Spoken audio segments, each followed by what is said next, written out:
Imagine, just for a second, surviving a 73% drop in your primary source of income. Oh, wow. Yeah. Right. Not like over a decade, not over 5 years. I mean, in a single year.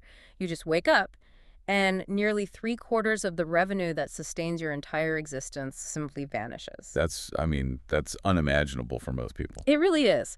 Now, compound that with where you live. You aren't sitting on a massive continent where you can just drive to the next state for a new job or, plug into a neighboring power grid. Right. You're totally isolated, Exactly. You live on a tiny rock, just 540 square kilometers, right smack in the middle of the vast, isolated Pacific Ocean. which is a massive logistical nightmare. Oh, absolutely. It's a place where practically everything you touch, from the laptop on your desk to the lettuce in your refrigerator, has to be flown or shipped in across thousands of miles of open water. Yeah, the supply chain is incredibly fragile there. So if you look at that scenario on paper, you would expect absolute immediate societal collapse. You'd expect insolvency, mass exodus, just a complete breakdown of local infrastructure. Textbook economic failure, basically. Right.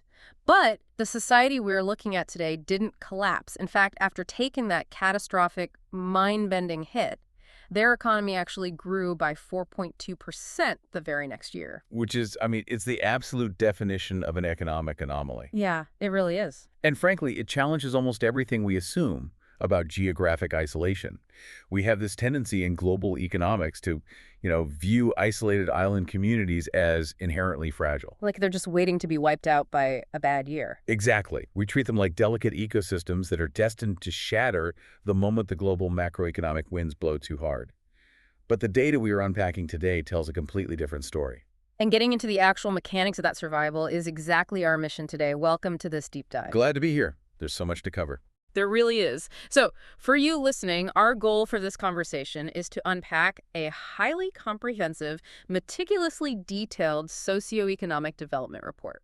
And this is based on 2 decades of World Bank data, right? Yes, exactly. We are looking specifically at Guam, with the data spanning from 2002 all the way to 2022. We're going to explore exactly how this tiny Pacific hub managed a remarkable transition into a high-income society. And more importantly, how they held on to that status despite facing massive geographical disadvantages and unprecedented external shocks. Right. So to give everyone a sense of the source material we are working from, what exactly are we looking at here? Yeah, so this is a really robust 15-page academic slide deck. It essentially functions as a multidimensional X-ray of the islands. A multidimensional X-ray. I like that. It's a rigorous analysis of World Bank metrics that doesn't just look at one isolated sector. It covers the raw economic output, the shifting demographic sands, an aging and migrating population, and a highly concentrated service labor market. Plus the environmental footprint and the underlying digital and civic infrastructure, right? Exactly. It maps out the exact blueprint of how a society builds resilience when it is completely physically detached from a major continental landmass. Okay, let's unpack this, because I want to start with the sheer economic leap they made, and then I want to drill down into the absolute cliff edge they walked off in 2020. Yeah, you really can't understand their resilience without understanding the scale of the wealth they built first. Exactly. The numbers here are just staggering. According to the report, Guam's GDP per capita essentially doubled over this 20-year period. Doubled. That's a massive jump. Right. In 2002, they were sitting at roughly $20,910. By 2022, they had climbed to a historical peak of $41,330. We really need to pause and appreciate the magnitude of that specific metric. Moving from roughly $20,000 to over $41,000 isn't just a nice bump in the standard of living. No, it's transformational. Exactly. In the context of global development, that is crossing a major Rubicon. It means transitioning out of a middle income, developing reality, and officially crossing the threshold into a fully advanced, high-income economic tier. So it changes the whole baseline for the society. Right. It means the baseline expectations of the citizens change. Expectations for healthcare, for education, for infrastructure.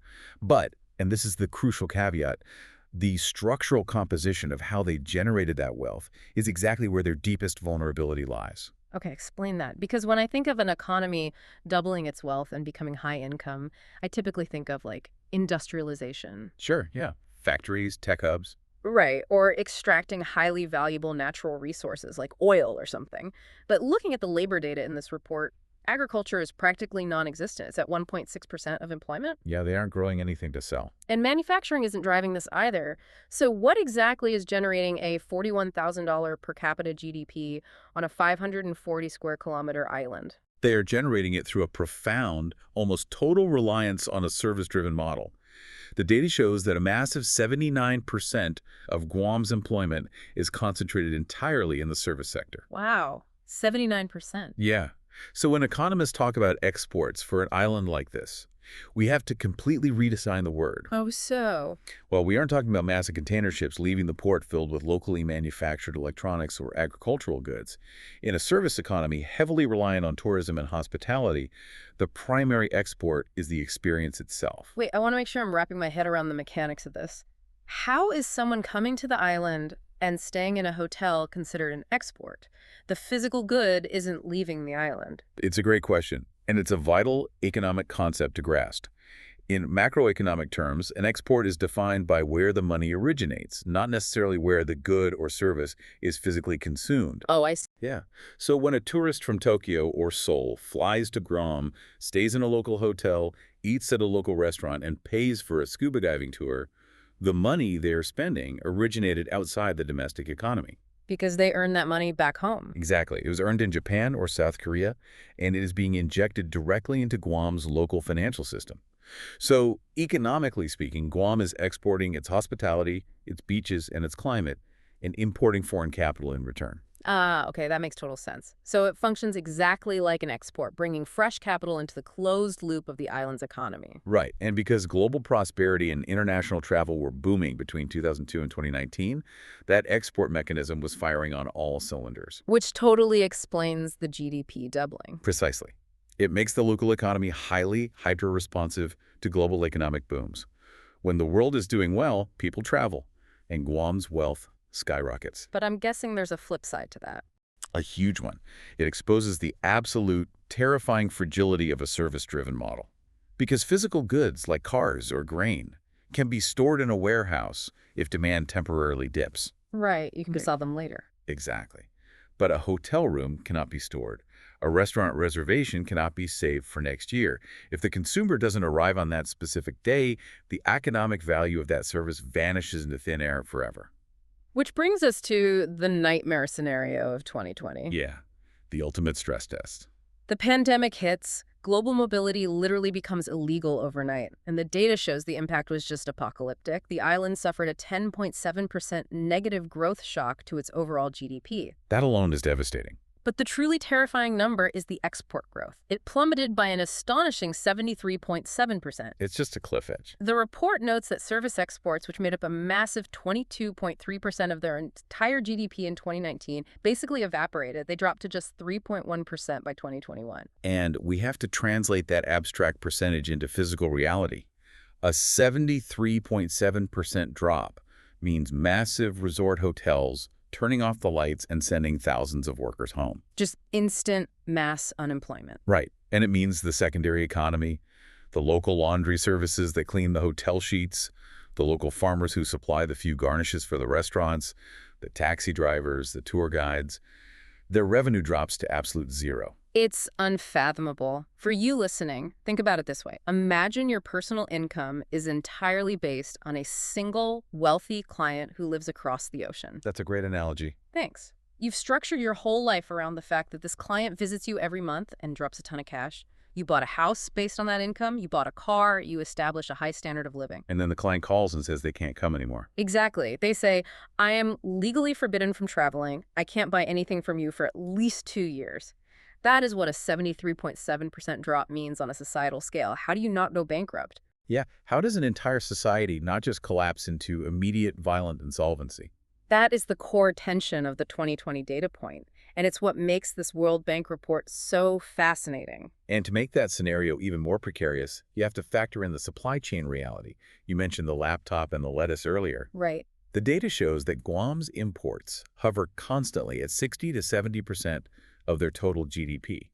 And they're heavily relying on trade partners in East Asia and the Pacific. Because they have that tiny 1.6% agricultural base and no manufacturing, so they are fundamentally dependent on ships arriving. Exactly. When you have an import dependency of up to 70% of your GDP, you require a constant, massive, uninterrupted influx of capital to pay for those imports. Right, you have to pay the shipping companies, buy the goods from foreign And markets. normally, the service exports, the tourists, provide that capital. They fly in, drop their foreign cash, and Guam uses that cash to buy imported food and fuel. But when the service exports vanished to 3.1% in 2021, The mathematical equation of the island's survival broke.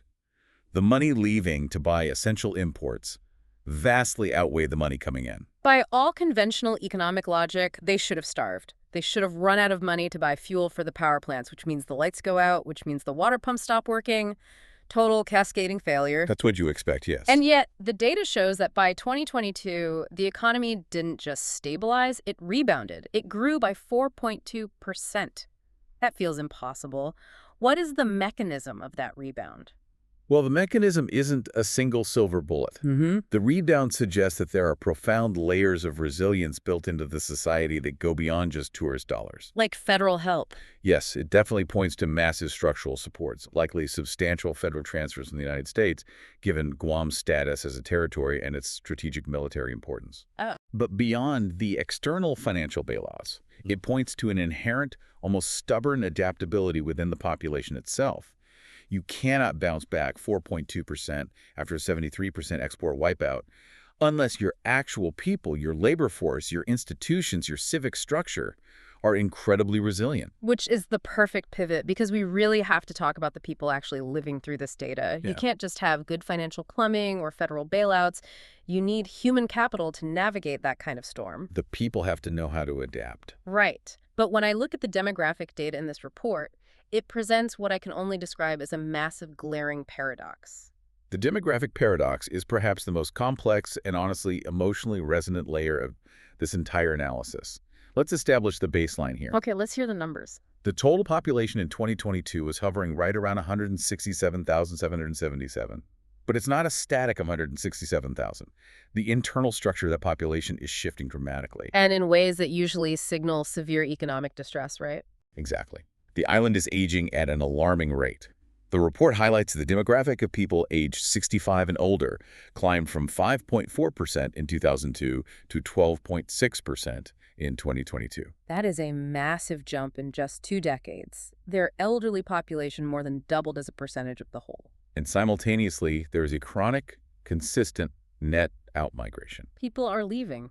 Yes. The data shows that in 2019 alone, they lost 3,212 people to migration. That's nearly 2% of the entire population packing up and leaving in a single year. We need to explain the mechanics of what an aging population paired with that migration actually does to an economy. It's a textbook illustration of a demographic squeeze. And it's exacerbated by the fact that they live on a physical island. Right. When a population ages, it naturally increases the demand on societal resources.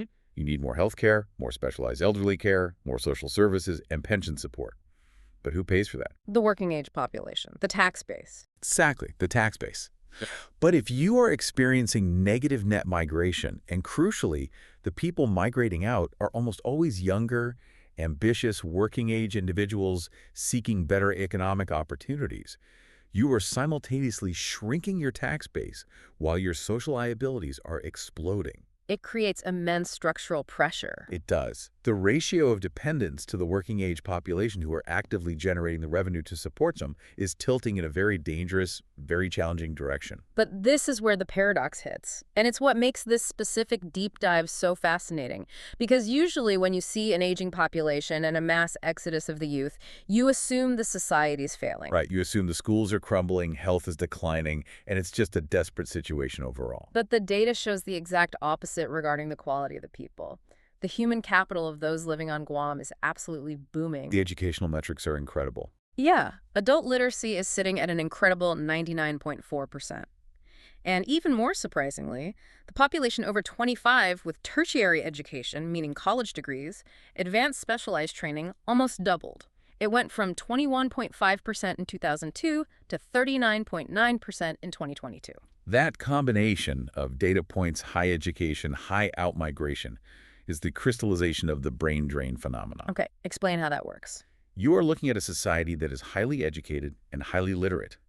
The public and private investments they've made in education over the last 20 years have been exceptionally successful.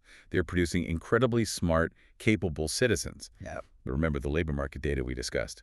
79% of the jobs are in the service sector. Ah, so you have a society full of people with advanced degrees, but the economy only has jobs for hotel desk clerks, tour guides, and restaurant managers. Precisely. A physically isolated, service-heavy economy often fundamentally lacks the scale and the diversification to provide the specialized high-wage roles that someone with an advanced tertiary degree demands. So if you get a highly specialized degree, Right. If you get a master's degree in aerospace engineering or advanced financial modeling or specialized software development, there might literally be 0 jobs for you on a 540 square kilometer island focused on tourism. it's a subsidization issue. Think about it. It's like a small town building an elite, state-of-the-art training academy. That's a good way to look at it. The local taxpayers pour all their hard-earned money into making the students brilliant. But because the only businesses in town are a grocery store and a diner, the graduates have to leave to use their degrees. They pack their bags for California or New York. Which means Guam is effectively using its own wealth to subsidize the highly skilled workforce of the U.S. mainland. Right? They pay the cost to educate the kid, and Los Angeles gets the economic benefit of the adult software engineer. That is an incredibly astute way to conceptualize the mechanics of a brain drain. It is an uncompensated export of human capital. And this outmigration is happening alongside some truly remarkable public health achievements, which makes the loss of these citizens even more poignant. The health data is phenomenal. The report shows that life expectancy hit 77.2 years in 2022. And within that, we see a very significant gender gap, which is common globally but quite pronounced here.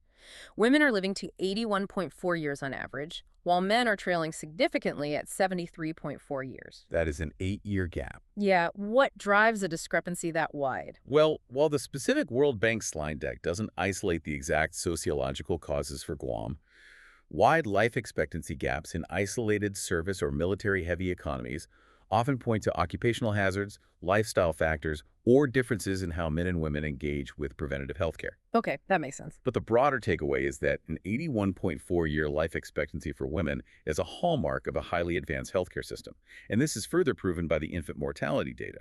Right, the report shows infant mortality plummeted from 10.5 down to 6.8 per 1,000 live births over the 2 decades. And we really shouldn't just gloss over that stat. Dropping infant mortality from 10.5 to 6.8 isn't just a statistical tick on a spreadsheet. It requires a massive mechanical shift in how a society operates. What kind of shifts? It means building out advanced neonatal intensive care units. It means ensuring consistent, uninterrupted refrigeration for pediatric vaccines, which is not easy on a tropical island. Oh, I hadn't even thought of that. Yeah, and it means successfully recruiting and retaining highly specialized pediatric nurses and doctors when, as we just discussed, the economic incentive is for them to leave for higher-paying mainland jobs. That is a highly complex logistical achievement for an island located 6,000 miles from the U.S. mainland. It absolutely is. The societal investments in public health and education are yielding first-world, high-income results. They are keeping their babies alive, they're educating everyone, and they are living longer. But this raises an essential, almost philosophical question for you, the listener, to consider about your own community. Yeah, how do you sustain it? Right. How does a society continue to fund and support an increasingly long-lived aging population requiring complex medical care when a significant portion of its highly educated, prime tax-paying youth are moving away for better economic opportunities? Who pays the taxes? Who staffs the hospitals? Exactly. The human capital is clearly there. The people are brilliant. But the retention of that capital is the critical vulnerability threatening their future.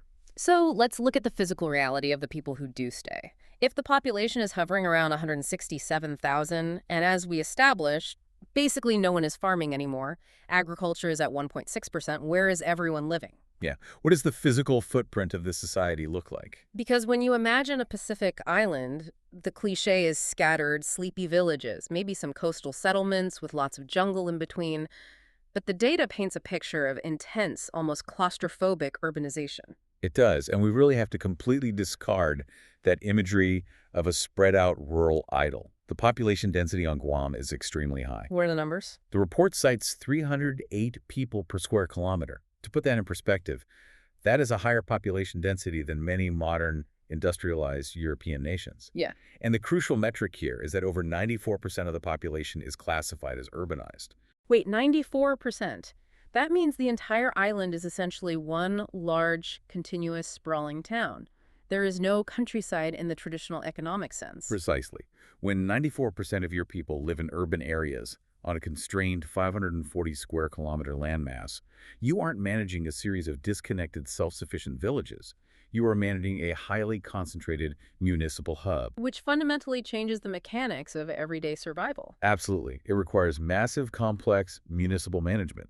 You need sophisticated water distribution networks, heavy-duty waste management and sewage processing, intense traffic control, and strict zoning laws. And this perfectly explains the 1.6% agriculture figure. It's not just that people prefer working in hotels, it's that they literally ran out of dirt. Right.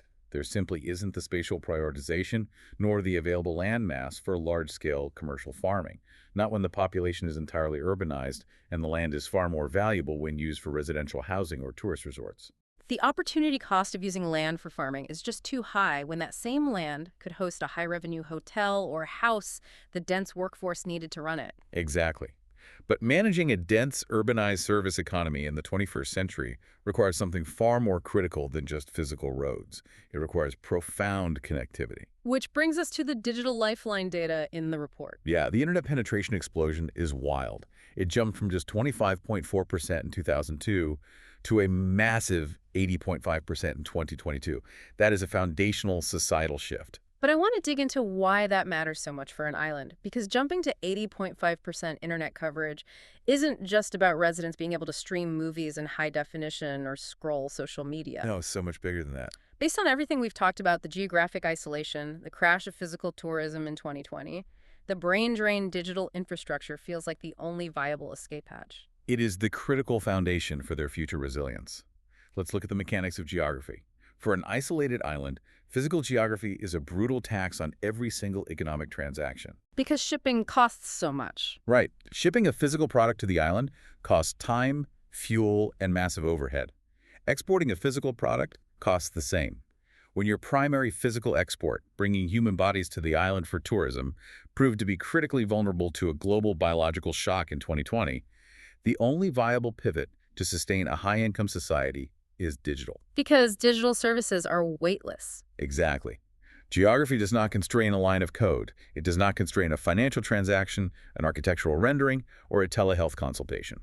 By building out advanced digital infrastructure, Guam is effectively shrinking the Pacific Ocean. And the data explicitly highlights a significant rise in secure servers. It's not just about having widespread Wi-Fi, it's about having a digital fortress. Yes, secure servers are key here. Can you explain the mechanics of why that specific metric secure servers is tracked by the World Bank and why it matters so much here? When the World Bank tracks secure servers, they are measuring the capacity of a nation to conduct safe, encrypted, high-level digital commerce. Secure servers are the absolute backbone of modern e-commerce. They enable secure remote work environments for corporations, digital finance, and confidential communications. So you need them to do any serious business online. Right. You cannot host an international banking hub or a massive customer service center or a hub for remote software engineers if the data isn't secure. By radically increasing their secure server density, Guam is creating the capacity to host remote workers, to export digital services, and to actively diversify their economy away from the absolute, terrifying reliance on physical bodies landing at their airport. Think of their digital infrastructure like a financial teleporter. A financial teleporter, I love that. Instead of a tourist having to physically fly 4,000 miles, burn thousands of gallons of jet fuel, and take up physical space on a crowded 540 square kilometer island just to inject money into the local economy, secure servers allow capital and labor to cross the ocean instantaneously and weightlessly. Yes. They are building a bridge out of fiber optic cables to compensate for the fact that they are thousands of miles from the nearest continental market. It is the ultimate survival strategy for the modern era. It is how they retain that highly educated youth by offering them the ability to work for a tech company in Silicon Valley while living in Guam. However, this brilliant digital strategy relies on an underlying physical reality, a reality that presents Guam's most severe, intractable paradox. Right. Because the teleporter needs power Yes, it does. to run all these secure servers, to power the water treatment plants for the dense urban centers, to keep the air conditioning running in the luxury hotels for the tourists, and to keep this high-income, highly connected 21st century lifestyle afloat. You need electricity. A lot of it. And this is where the World Bank data shows Guam hitting a massive, almost existential wall. The energy data is stark. It is the glaring red warning light on the dashboard of this entire report. For years, fossil fuels dominated 100% of the energy grid. 100%. Yep. Everything ran on imported oil. And even by 2021, after 2 decades of global awareness about climate change and energy independence, the data indicates that renewable energy only accounted for a meager 4.8% of their total power generation. Let's break down the mechanics of what that actually means. You have an island that is working incredibly hard to earn high-income dollars through tourism and digital services, but they are forced to take a massive chunk of that hard-earned wealth and immediately spend it on importing liquid dinosaurs just to keep the lights on. Liquid dinosaurs, yeah, exactly. It's like running a marathon on a financial treadmill. The brutal reality of island economics is that importing essentially 100% of your fuel makes your entire societal security incredibly vulnerable to global commodity price shocks. So if oil prices jump, they're in trouble. Right. Let's say there is a geopolitical crisis in the Middle East or a supply chain bottleneck in the Atlantic and the global price of oil spikes. Guam feels that instantly and acutely in every single facet of life. Because it affects everything. The cost to run the hotel goes up, the cost to pump the municipal water goes up, the cost to power the secure servers goes up. They have no control over the core input of their entire economy. And the transition to green energy, which would provide that independence, is only in its infancy, sitting at that 4.8% mark. And it creates this deeply ironic paradox of paradise. Because globally speaking, the island maintains a microscopic carbon footprint. It's basically zero. The data shows their greenhouse gas emissions are just 0.01 megatons of CO2 equivalent. In the grand scheme of global warming, they are a rounding error. They are the victims of climate change and rising sea levels, not the perpetrators. Absolutely. Their global contribution to the problem is negligible, yet their local reliance on the very mechanism causing the problem, fossil fuels, is absolute. Right. But we have to ask why they haven't fixed this. Right. Why, if they have all this high-income wealth and human capital, haven't they just built massive solar farms and wind turbines to get off the imported oil? Because of the 540 square kilometers. Yes. Rectifying this isn't simply a matter of wanting to go green or lacking the technology. It involves a severe, highly complex spatial tension. A spatial tension. Let's explore that. The report highlights ecological protection efforts, noting that about 4.5% of the land is legally protected to preserve unique biodiversity. Which is great. They need to protect the local environment. Yes. Now, factor in the 308 people per square kilometer density we discussed earlier and the 94% urbanization rate. You have an island that desperately needs space for its dense urban population to live, space to protect its fragile ecological biodiversity, and now a desperate need for massive tracts of space to build new energy infrastructure. Right, because solar power requires a massive footprint. You can't just put a few panels on a roof and power a resort hotel. Solar farms require significant acreage. Wind turbines require specific topographical placement and spacing. Exactly. Where do you physically put a massive utility-scale solar array on a small, densely populated, highly urbanized island without tearing down residential neighborhoods or bulldozing protected ecological preserves? It's a three-way tug-of-war for the absolute most precious resource on any island land. You want to save the local environment, you need to house your people, and you have to achieve energy independence from imported oil. It seems like an impossible puzzle. For you listening, think about your own local energy grid. Maybe you live in a massive country where power is generated by a hydroelectric dam or a massive wind farm a state or two away, and it's just piped in via high-voltage lines. You don't see the spatial cost. But on Guam, you do. For Guam, the stakes are immediate and visible. Every acre dedicated to solar is an acre that can't be a house or a forest. But if they don't figure it out, a single supply chain hiccup, a delayed oil tanker, and the lights go out. The servers go down. The digital lifeline we just praised gets completely severed. Exactly. And this brings us to the ultimate question of the entire deep dive. We've laid out a terrifying set of vulnerabilities. A very long list. They have a rapidly aging demographic, a chronic brain drain of their best and brightest, an extreme vulnerability to external trade shocks like 2020, an absolute expensive reliance on imported fossil fuels, and a severe spatial squeeze where they literally have no room to build the solution. Right. Yet, despite all of this, as we established at the very beginning, their GDP doubled, they hit high income status, and they rebounded from a 73% export crash in a single year. How has this society not buckled under the weight of these contradictions? What is the glue holding this highly pressurized, seemingly impossible system together? According to the World Bank data, the secret sauce isn't a newly discovered natural resource. It isn't a magical geographic advantage they suddenly unlocked. What is it? It's something much more foundational. It's the boring, unsexy, but absolutely vital power of good governance. The institutional metrics in this report are the actual heroes of the story. Governance. Okay, break down the mechanics of that, because usually when people talk about resilience, they talk about cash reserves or military backing. How does a bureaucracy save an economy? Well, when economists look at true resilience, the ability of a society to absorb a massive shock and bounce back, they don't just look at money, they look at institutions. And Guam's institutional data is remarkably strong. What metrics does the World Bank use for that? They track specific governance indicators. The rule of law index for Guam is stable, sitting above the 75th percentile globally.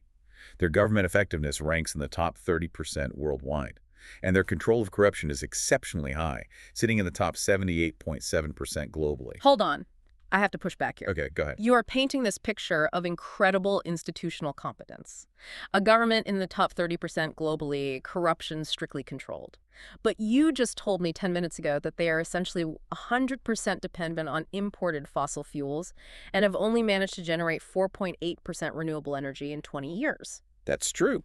If their governance is so brilliant, why haven't they fixed their most glaring existential vulnerability? It is a totally valid critique, and it highlights the difference between omnipotence and effectiveness. Governance cannot magically create land where none exists to build solar farms. Okay, fair point. But what high-quality governance does do is create a bedrock of trust that allows the rest of the economic machinery to function, even with flaws. Think about the 60 to 70% import deficit we discussed. You cannot maintain that level of severe trade imbalance unless foreign partners, international investors, and global supply chains fundamentally trust your local systems. I see. The governance is the invisible infrastructure. We always talk about physical infrastructure, the roads, the bridges, the fiber optic cables. But trust in the law is the actual foundation. Exactly. When the World Bank measures rule of law and control of corruption, they aren't just counting police officers. They are measuring contract enforcement. If a massive Japanese firm is going to invest hundreds of millions of dollars to build a luxury resort on Guam, do they trust that local courts will protect their property rights? Do they trust that local officials won't demand bribes to keep the water running? Right. Without that 78.7% corruption control rating, the foreign capital that funds their entire standard of living, that pays for the 60% of imported goods, would vanish overnight. No international shipping company delivers goods on credit to a place where the courts don't work and contracts aren't honored. It's the invisible net holding everything together. Exactly. Furthermore, good governance creates what we can call a social support closed loop. A government with high effectiveness has the administrative capacity to take the immense wealth generated by the service sector and effectively reinvest it back into the population. Like with the education metrics. Yes, this is the mechanical reason why we see adult literacy at 99.4%. It's the reason why basic drinking water and sanitation coverage exceeds 90%, despite the extreme urban density. It's why infant mortality dropped and life expectancy rose. The institutions function well enough to convert economic windfalls into actual, measurable human development. It's the safety net. When the devastating shock of 2020 hit, the institutions were robust enough to absorb the blow. They had the systemic competence to distribute emergency aid, maintain social order, keep the water and power running on credit, and quickly pivot toward recovery. It wasn't dumb luck. It was 2 decades of institutional capacity building paying off exactly when it was needed most. Precisely. The data reveals a society that, despite facing almost comical levels of geographic and economic disadvantage, has used institutional integrity to build a highly functioning, resilient system. They leverage their reliability to survive their fragility. That's a great way to summarize it. So as we pull all these disparate threads together, let's look at the whole tapestry we've unrolled today. We've explored a tiny 540 square kilometer island that really acts as a microcosm for the modern world's Yeah, it challenges. really does. They've conquered the high income barrier, doubling their wealth through a hyper efficient service economy. They've built an incredibly educated, long living populace with top tier public health metrics proving that their governance works. And they survived the ultimate stress test of 2020, proving the resilience of that invisible infrastructure. But the challenges aren't over. No, they are standing on a highly precarious edge. They face the looming dragons of an aging demographic, a relentless brain drain subsidizing mainland economies, and a heavy, expensive reliance on imported fossil fuels on a crowded landmass with no room to build alternatives. And that leads directly to the report's ultimate conclusion. Guam is currently at a profound historical inflection point. What does the future look like for them? The data from 2002 to 2022 shows a successful total mastery of the physical tourism model. They optimized it as far as it could go. But to survive the next 20 years, they must pivot. They must leverage that incredible human capital, that 99.4% literacy rate, and the booming tertiary education along with their high-quality governance to fundamentally transition. Away from just physical tourism. Exactly. They have to move from a fragile, physically dependent tourism economy into a resilient, green, digital hub in the Pacific. They have to figure out the spatial puzzle to replace the imported fossil fuels with renewables, and they have to use those secure servers to export digital services. Retaining their brilliant youth by offering modern, remote-compatible careers right there on the island. It is a massive systemic transition. But if the last 20 years of data show us anything, it's that they have the institutional strength and the human brilliance to pull it off. And that brings me to a thought I want to leave you, the listener, with today. Think about your own life, your own career, or your own business. It's highly applicable. It really is. Guam's data proves that sheer wealth and a high level of education aren't enough to make you invincible to outside shocks. The 2020 crash proved that relying on one client or one skill leaves you entirely exposed. You have to be adaptable. True resilience requires constantly reinventing yourself before the shock hits. If an isolated island of 167,000 people has to figure out how to transition its entire way of life, its physical energy grid, and its economic foundation just to survive the digital age, what do you need to transition in your own life to stay resilient? What is the one dependency you need to build a digital bridge away from? Exactly. It's about recognizing when your current model, no matter how successful it has been in the past, is no longer suited for the changing environment of the future. Sometimes the postcard image of paradise hides the hardest, most complex work of all. Thank you for joining us on this deep dive into the data. Keep questioning the numbers behind the headlines, and we will catch you on the next deep dive.